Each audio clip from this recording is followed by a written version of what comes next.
தினம் ஒரு திருக்குறள். அறத்துப்பால் பாயிரம். இல்லறவியல். செய்நன்றி அறிதல். 11வது அதிகாரம். 105வது குறள்.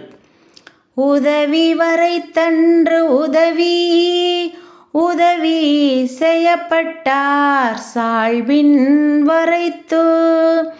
இந்த குறளின் விளக்கம். கைமாறாக செய்யும் உதவி முன் செய்த உதவியின் அளவை உடையது அன்று, உதவி செய்யப்பட்டவரின் பண்புக்கு ஏற்ற அளவை உடையதாகும்.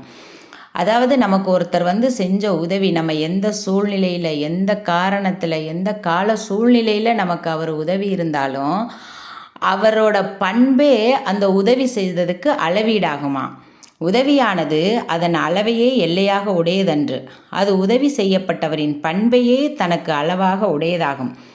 ஒருவர் நமக்கு செய்த உதவிக்கு திரும்ப நாம் செய்வது அவர் செய்த உதவியின் காரணம், பொருள், காலம் பார்த்தன்று. உதவியை பெற்ற நம் பண்பாட்டு தகுதியே அதற்கு அளவாகும். உதவி என்பது செய்யப்படும் அளவை பொறுத்து சிறப்படைவதில்லை, அந்த உதவியை பெறுபவரின் பண்பை பொறுத்தே அதன் அளவை மதிப்பிடப்படும்.